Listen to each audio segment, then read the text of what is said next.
CMR jewellers సువర్ణ సంక్రాంతి సంబరాలు బంగారు ఆభరణాలపై 1050% తగ్గింపు. నమస్తే, నేను విజయ్. పుష్ప 2 సినిమా తర్వాత తెలుగు సినీ పరిశ్రమకు తెలంగాణ ప్రభుత్వానికి మధ్య గ్యాప్ వచ్చిందా? ఇప్పుడు సినిమా ఇండస్ట్రీ ఏపీకి తరలి వెళ్ళిపోతుందా? సో ప్రస్తుతం నడుస్తున్నటువంటి కార్యక్రమాలు, సభలు చూస్తే నిజమే అనిపిస్తున్నాయి. ఇటీవల game changer cinema pre release event హైదరాబాద్లో కాకుండా అందుకే రాజమండ్రిలో పెట్టారా? సో ఇందుకు డిప్యూటీ సీఎం ముఖ్య అతిథిగా హాజరయ్యారా? అదేవిధంగా డాకు మహారాజ్ సినిమాకు కూడా లోకేష్ ఇప్పుడు చీఫ్ గెస్ట్గా రాబోతున్నారా అనంతపురంకి? దీని గురించి మాట్లాడదాం. మనతో పాటు ఉన్నారు సినీ నిర్మాత కేతిరెడ్డి జగదీశ్వర్ రెడ్డి గారు. సార్ నమస్తే. నమస్తే. సినీ పరిశ్రమ ఏపీకి వెళ్ళిపోతుందా? తెలంగాణ గవర్నమెంట్ సినీ ఇండస్ట్రీకి ఎందుకో దూరంగా జరుగుతుంది. ఇటీవల టికెట్స్ రేట్స్ ను కూడా పెంచమని కరాఖండ్గా చెప్పేశారు. అందుకే గేమ్ చేంజర్ కి అలాగే మిగిలినటువంటి 2 సినిమాలు కూడా ఇంకా రేట్లను పెంచలేదు. ఏపీ గవర్నమెంట్ మాత్రం పెంచేసింది. ఏమంటారు? సినిమా పరిశ్రమ అనేది 2014లో రాష్ట్రం 2గా విడిపోయినప్పుడు ఆంధ్రాకి తరలి వెళ్ళాల్సిన బాధ్యత వీళ్ళ మీద ఉంది. కొంచెం ఇండస్ట్రీ అక్కడ తరలి వెళ్ళాలి. ఎందుకంటే బేసిక్గా చెప్పాలంటే దేశంలోనే అత్యధికమైన థియేటర్లు ఉన్న రాష్ట్రం ఆంధ్ర రాష్ట్రం. సినిమా దేశంలోనే 1077 థియేటర్లు ఉన్నాయి. తెలంగాణలో ఓన్లీ 487 థియేటర్సే ఉండేది.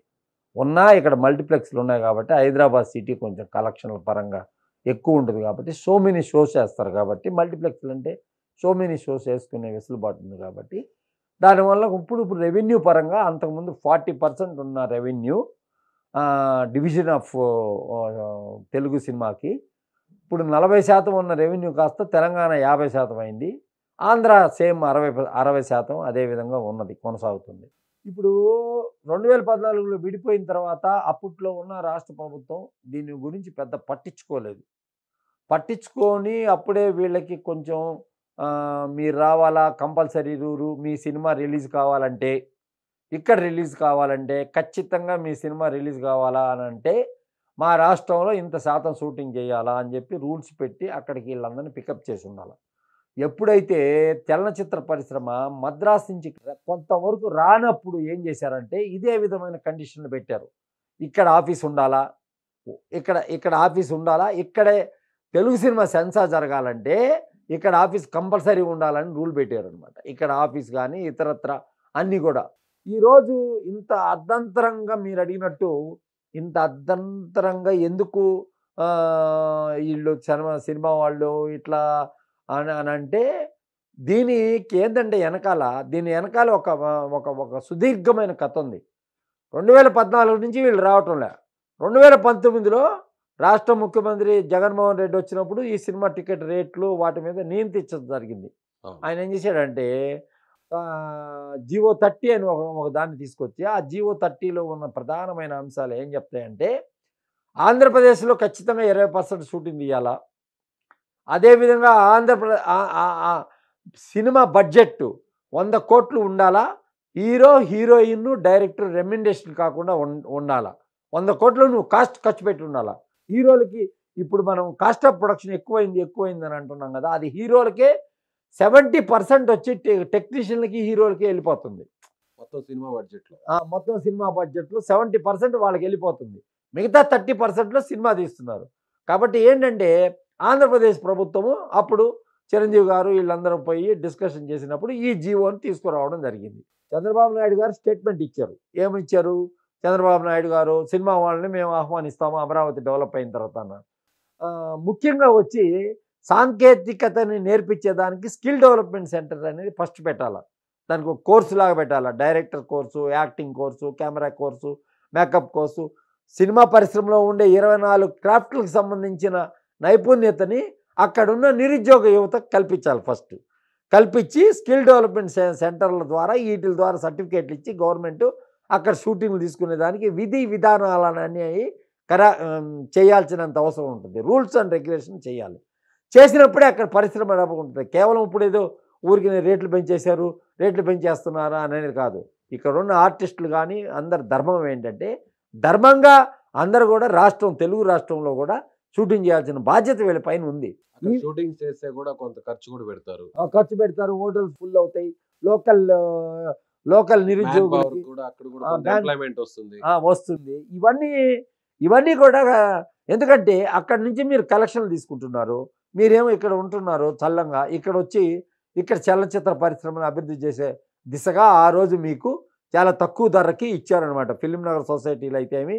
ఇప్పుడు ఏంటంటే ఆంధ్రప్రదేశ్లో కూడా ఇప్పుడు ఈ రకంగా మేము అవి ఇస్తాం స్టూడియోలు అని చెప్పి చెప్తారు. కానీ సార్ ఇప్పుడు ఏం జరుగుతుందంటే పుష్ప సినిమా తర్వాత చాలా కరాఖండిగా ముఖ్యమంత్రి గారు ఒక నిర్ణయం ప్రకటించేశారు. ఆయన ముఖ్యమంత్రి గారు ఏమని చెప్పారు, సో ఇక బెనిఫిట్ షోలు ఉండవు, టికెట్ రేట్లు పెంచము, ఈ విషయంలో వెనక్కి తగ్గేది లేదని చెప్పారు.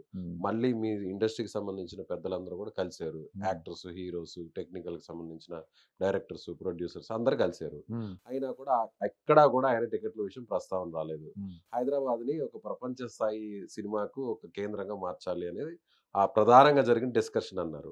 కానీ ఇప్పుడేమో ఏపీ గవర్నమెంట్ ఏమో టికెట్ రేట్లను పెంచింది, పెద్ద ఎత్తున ఈవెంట్ పెట్టుకోవడానికి అక్కడ పర్మిషన్ ఇచ్చింది. సో ఆల్రెడీ ప్రభుత్వంలో ఉన్న వాళ్ళందరూ కూడా ఇండస్ట్రీకి సంబంధించిన వారే, పవన్ కళ్యాణ్ గారు లేదంటే బాలకృష్ణ గారు వీళ్ళందరూ కూడా ప్రభుత్వంలో కీలకంగా ఉన్నవాళ్ళు. సో ఈ టైంలో మీరు అన్నట్టుగా 60-40 రేషియో ఉంది కాబట్టి ఎక్కువ కలెక్షన్స్ అంతా కూడా ఏపీ నుంచి వస్తున్నాయి కాబట్టి ప్రభుత్వం కూడా ప్రోత్సాహకాలు ఇవ్వడానికి సిద్ధంగా ఉంది కాబట్టి ఇండస్ట్రీ అటువైపు వెళ్లే పరిస్థితి ఏమన్నా అడుగు వేసే ఛాన్స్ ఉంది ఇండస్ట్రీకి, ఆలోచన ఏమైనా చేస్తుంది అంటే ఈవెంట్స్ చూస్తే ఇప్పుడు హైదరాబాద్ లో పెట్టలేదు పుష్ప తర్వాత ఈవెంట్స్ ఏవి కూడా, రాజమండ్రిలో పెట్టారు గేమ్ చేంజర్, అదే విధంగా అనంతపూర్ లో రేపు డాకు మహారాజ్ది అక్కడ ఈవెంట్ పెట్టబోతున్నారు. అంటే ఎందుకో దూరం జరుగుతుందా? మన జరిగిన సంధ్యా థియేటర్ ఘటన తర్వాత అది ఒక రకంగా పుష్పకి హెల్ప్ అయిందా అని అంటే నేషనల్ మీడియా దాని గురించి కొంచెం హైలైట్ చేసింది కాబట్టి అది ఫ్రీ పబ్లిసిటీకి కొంచెం ఎక్కువ హెల్ప్ అయింది, పెరగడానికి అదొక రీజన్ అయింది, కలెక్షన్లు పెరిగేదానికి అదొక హెల్ప్ అయింది. ఇక్కడ జరిగిన సంఘటనకి ఇక్కడ ప్రజా ఉద్యమాలు అది ఇది ఇక్కడ కొంచెం గలం ఇప్పారు కాబట్టి రాష్ట్ర ప్రభుత్వం ఆటోమేటిక్గా స్పందించాల్సినంత అవసరం అయితే తప్పకుండా ఉంటుంది. ఇక్కడ రాష్ట్ర ప్రభుత్వం ఏంటంటే ఈ ఘటన తర్వాత తెలంగాణలో కొంచెం ఉద్యమం రూపంలో అయితే ఇతరత్ర దీనికి ఒక మూమెంట్, పీపుల్ మూమెంట్ అనేది ఎక్కువగా జరిగింది.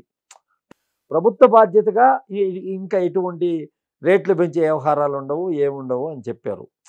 ఇప్పుడు రేట్ వచ్చి ఆయన వచ్చి చెప్పిందేమో శాసనసభలో చెప్పాడు, ఏదో జనరల్గా బయట చెప్తే ఏదో అది ఇది అని అంటే అది దాన్ని పెద్ద పట్టించుకోరనమాట. ఇప్పుడు ప్రతిపక్షానికి రేటు వెనక్కి తీసుకున్నా, రేటు పెంచినా, ఏ విధంగా కూడా రేట్ని ఆచరణలో ఏమన్నా కొత్త రేట్లు ఏమన్నా తీసుకున్నా కూడా ప్రభుత్వానికి చెడ్డ పేరు వస్తుంది ఖచ్చితంగా. ఎందుకు వస్తుంది అంటే నిన్నగాక మొన్న మాట్లాడి అసెంబ్లీ అనేది ఈ రాజకీయ నాయకులకి అదేవిధంగా ఎమ్మెల్యేలకి అందరికీ ఒక దేవాలయం లాంటిది. ఆ దేవాలయంలో ఒక దేవుణ్ణి పూజించే ఒక వ్యక్తిగా అతను చెప్పిన మాట ఇది రేవంత్ రెడ్డి చెప్పిన మాట. అది కరెక్ట్గా ఇప్పుడు పెంచుతారని చెప్తారు. పెంచే ఉద్దేశం అయితే రాష్ట్ర ప్రభుత్వానికి ఉండదు. ఇప్పుడు వీళ్ళు పోతారా లేదా అనే దానికి ఇక్కడి నుంచి పోయేదానికి ఎవరు సిద్ధంగా ఉండరు. ఎందుకు ఉండరండి చెప్పంటారా? ఇక్కడ వాళ్ళకి అన్ని రకాలుగా ఇక్కడ నానక్రామ్గూడ తదితర ప్రాంతాల్లో వాళ్ళు 5 లక్షలకి 10 లక్షలకి కొన్న పొలాలు కాస్త ఇక్కడ కోకాపేటలో అక్కడెక్కడ అప్పుడు 5 లక్షలు 10 లక్షలు వస్తే 100 ఎకరాలు కొనుక్కొని ఉన్నారు. వీళ్ళు ఆస్తులన్నీ పెంచుకొని ఉన్నారు. ఆంధ్రప్రదేశ్ ప్రభుత్వం వాళ్ళు కంపల్సరీ ఏదైనా ఇస్తారంటే అక్కడ కూడా తీసుకుంటారు. అక్కడ కూడా వాళ్ళు తక్కువకి ఇస్తే తీసుకుంటామంటారు. ఇప్పుడు ఎక్కువ చెప్పాడని రాజశేఖర రెడ్డి తీసుకోలేదు. ఆ రోజు రాజశేఖర రెడ్డి ప్రభుత్వం ఎక్కువ రేటు చెప్పాడని తీసుకోలేదు. ఇప్పుడు తక్కువకి ఇస్తాం. ఇదే విధంగా ఇక్కడ ఏ విధంగా ఇచ్చారో అదే విధంగా అమరావతిలో ఇప్పుడు 10,000 ఉందనుకోండి గజం, వీళ్ళకి ఒక 3,000కి ఇస్తానంటే అక్కడ కూడా పోయి స్టూడియోలు కడతాం, అవి కడతాం, ఇవి కడతాం అని ఫిలిం నగర్ సొసైటీ అని, ఫిలిం సిటీ అని, ఫిలిం నగర్ క్లబ్లు అని, ఇవన్నీ పెట్టుకునేదాన్ని పోతారు. కానీ ప్రభుత్వం ఇప్పుడు ప్రభుత్వం అక్కడ అన్ని సౌకర్యాలు ఏర్పడిన తర్వాతనే వీళ్ళు అక్కడ పోగలుగుతారు. ఇప్పుడు ఏంటంటే ఇప్పుడు ఇంకా అమరావతి అనేది డెవలప్ కాలేదు కదా, ఇది డెవలప్ అయితే తప్పితే వాళ్ళు రారు. Right sir, thank you sir.